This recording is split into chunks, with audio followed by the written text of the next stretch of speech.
시아버지의 장례식장은 국화향으로 가득했지만 저는 그 향기 사이로 스며드는 또 다른 냄새를 느꼈습니다. 바로 욕망의 냄새였습니다. 조문객을 배웅하던 시어머니의 손에서 작은 열쇠 하나가 바닥으로 떨어졌습니다. 낡아 보였지만 그 열쇠가 가리키는 상가 건물은 결코 작지 않았습니다. 시아버지가 20년 넘게 관리했던 바로 그 건물. 형제들은 건물이 있다는 사실만 알았지 누구의 것인지는 누구도 확신하지 못하고 있었습니다. 그때 아주버님이 입을 열었습니다. 아버지가 마지막까지 나한테 맡긴 의미, 너희도 알잖아. 목소리는 차분했지만 이미 결론을 내려놓은 사람의 확신이 담겨 있었습니다. 임대료 관리도 세입자 문제도 모두 아주버님이 맡아온 게 사실이니까요. 아주버님은 그 건물이 자연스레 자신의 몫이라고 믿고 있었습니다. 남편은 아무 말도 하지 않았지만 그의 표정에는 설명하기 어려운 불안이 스쳐 지나갔습니다. 장례를 마치고 돌아온 뒤에도 열쇠는 식탁 위에 놓여 있었습니다. 누구도 손대지 않았지만 모두의 시선이 그 열쇠에 꽂혀 있었습니다. 그때 남편이 조심스럽게 말했습니다.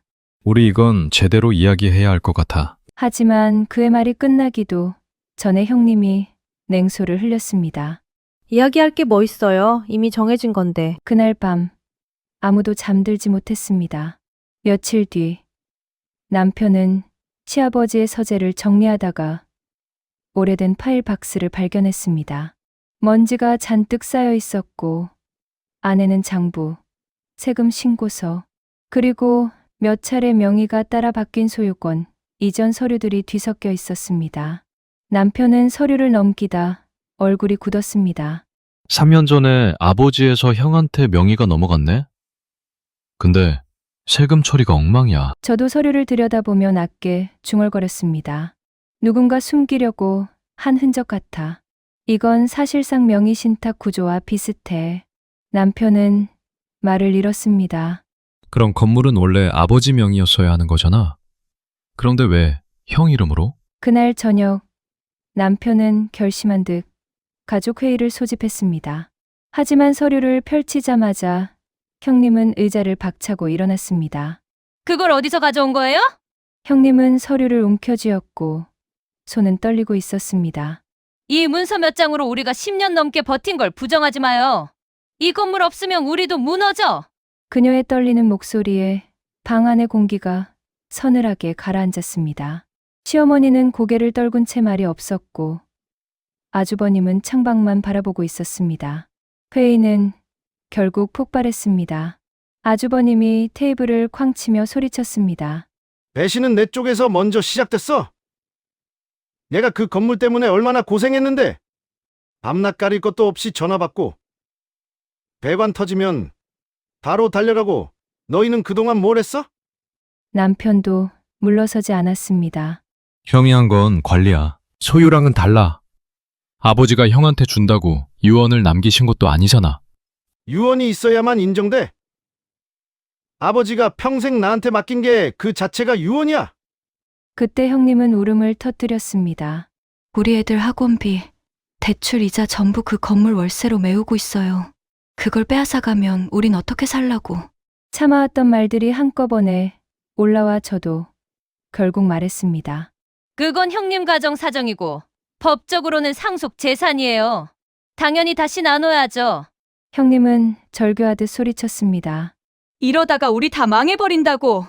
말싸움이 고조되는 순간 시어머니가 떨리는 손으로 벽을 짚으며 흐느꼈습니다. 너희는 도대체 누구를 위해 싸우는 거냐? 그 작은 목소리가 방 안의 모든 소리를 삼켜버렸습니다. 며칠 뒤 시어머니는 은행에서 통장을 정리하다 이상한 출금 내역을 보았습니다. 기억하지 못하는 수백만 원이 빠져나가 있었고 집에 돌아와 서랍을 열어보니 인감도장도 사라져 있었습니다. 그 자리에서 시어머니는 힘없이 주저앉으셨습니다. 왜 누가? 누구를 의심해야 하는지 알고 있었지만 차마 입 밖에 낼 수 없었습니다. 그날 밤 불 꺼진 부엌에서 시어머니는 혼잣말처럼 중얼거렸습니다. 내가 가진 거 이제 얼마 남지도 않았는데 가져가도 좋다. 그래도 나까지 무너뜨리지는 마라. 그 말은 누구를 향한 것인지조차 불분명한 채 허공으로 흩어졌습니다. 결국 가족은 합의에 이르지 못했습니다. 아주버님은 건물을 내려놓지 않았고 남편은 법적 절차를 밟겠다고 선언했습니다. 형님과 저는 끝까지 입장을 좁히지 못했습니다. 그리고 시어머니는 그 갈등의 중심에서 점점 더 작아졌습니다. 결국 시어머니는 작은 원룸으로 이사를 갔습니다. 짐이라고는 오래된 옷가지 몇 벌, 사진 앨범, 그리고 시아버지가 남긴 낡은 시계 하나뿐이었습니다. 창문은 작았지만 밤이면 희미한 거리 불빛이 들어왔습니다. 시어머니는 그 불빛을 바라보며 속삭였습니다. 그래도 넌 내 자식이지. 언젠간 돌아오겠지. 언젠간. 목소리는 약했지만 마지막 희망을 놓지 않은 작은 불씨처럼 떨리고 있었습니다.